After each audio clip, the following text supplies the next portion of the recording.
हरे कृष्णा राधे राधे। दोस्तों, हिंदू धर्म में अमावस्या तिथि का सबसे ज्यादा खास महत्व माना जाता है।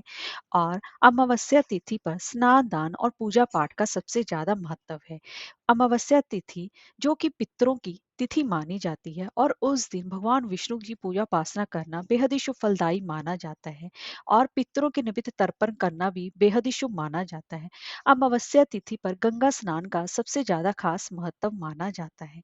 और जिन लोगों की कुंडली में पितृ दोष हो, तो उन लोगों को भी आज के दिन तर्पण करने से पितृ दोष से मुक्ति मिलती है। साल भर में 12 अमावस्या तिथि आती हैं, लेकिन उसमें से जो सोमवती अमावस्या तिथि है वो साल में सिर्फ 4 या 5 बार ही आती है। सोमवती अमावस्या के दिन भगवान विष्णु जी के साथ साथ भगवान शिव और माँ पार्वती की पूजा अर्चना करना भी बेहद शुभ फलदायी माना जाता है।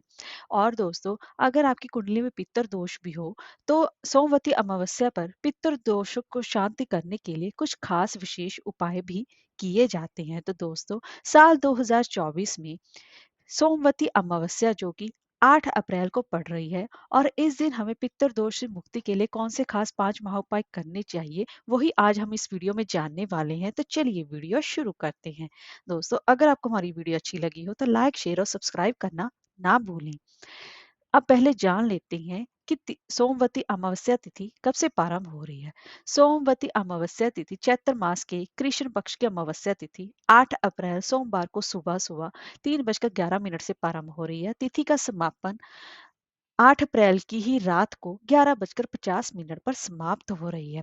तो ऐसे में जो सोमवती अमावस्या है वो 8 अप्रैल को ही मनाई जाएगी। उसी दिन स्नान दान किया जाएगा और उसी दिन भगवान विष्णु जी की पूजा उपासना की जाएगी, और इसी के साथ भगवान शिव और माँ पार्वती की पूजा उपासना की जाएगी और पितृ तर्पण भी किया जाएगा। तो दोस्तों, अब जान लेते हैं कि पितरों को खुश करने के लिए कौन से खास विशेष महाउपाय किए जाते हैं। सोमवती अमावस्या के दिन सुबह प्रातः काल में उठकर आपको जल्दी स्नान करना चाहिए। अगर आपके आसपास कोई नदी या तालाब है तो वहां पर स्नान करें। अगर गंगा स्नान कर सके तो अति उत्तम है। और उसके बाद स्नान करने के बाद साफ सुथरे वस्त्र धारण करने के बाद उसके बाद अपने पितरों को स्मरण करके उनको याद करके जल से तर्पण करना चाहिए। तर्पण में काले तिल, सफेद फूल और कुशा का प्रयोग अवश्य ही करने। तर्पण करने से पितर अत्यंत ही तृप्त होते हैं और खुश होकर आशीर्वाद भी देते हैं। उनकी कृपा से वंश, धन, सुख और समृद्धि में भी वृद्धि होती है। अब जान लेते हैं दूसरा उपाय। पीपल के पेड़ के दिन पीपल के पेड़ की पूजा करना अमावस्या के दिन बेहद ही शुभ फलदायी माना जाता है, क्योंकि भगवान विष्णु जी ने स्वयं कहा है कि मैं ही पीपल हूँ।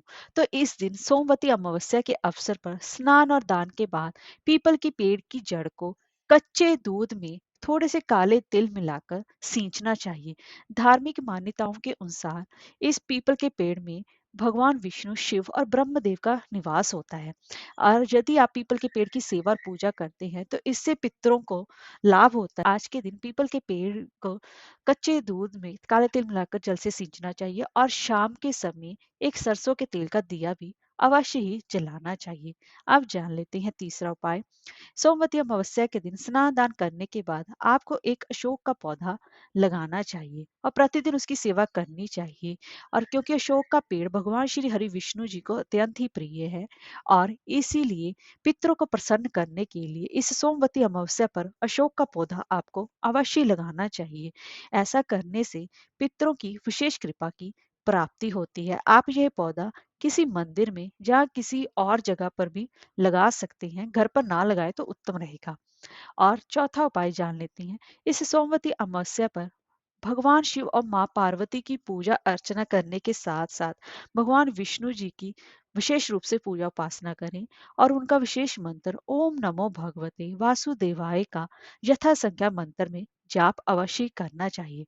और उसका जो पुण्य है, उस मंत्र जितने भी आप जाप करेंगे उसके निमित्त जो पुण्य है वह आप अपने पितरों के निमित्त दें, जिसकी वजह से वह आपके पितरों को मुक्ति मिलेगी और आपको वह विशेष रूप से आशीर्वाद देंगी। और आज के दिन भगवान शिव पर पंचामृत से अभिषेक करना चाहिए। और ऐसा करने से आप चाहे तो रुद्राभिषेक भी कर सकते हैं। और आज के दिन आपको अपने पितरों से पितरों की परेशानियों से मुक्ति पाने के लिए आज के दिन आपको सोमवती अमावस्या के दिन दूध और चावल का दान करना चाहिए। आपको इससे ऐसा करने से आर्थिक परेशानियों से तो मुक्ति मिलती ही मिलती है और आपके जो नाराज पितर हैं वह भी आपको आशीर्वाद देकर जाते हैं। इसीलिए इस सोमवती अमावस्या पर आप अविशेष रूप से ये उपाय अवश्य ही करें तो ज्यादा उत्तम रहेगा। और दोस्तों, इस सोमवती अमावस्या पर भगवान शिव को 108 बेल पत्र अवश्य ही अर्पित करें, क्योंकि भगवान शिव को बेल पत्र अत्यंत ही प्रिय हैं और बेल के पेड़ को भी आज के दिन जल से सींचना चाहिए। ऐसा करने से भी पितृ दोष से मुक्ति मिलती है। तो दोस्तों, ये थे कुछ ऐसे खास 5 महा उपाय। अगर आप इनमें से कोई एक भी उपाय करते हैं तभी आपको पितृ दोष से शांति अवश्य ही मिलती है। हरे कृष्णा, राधे राधे, हर हर महादेव।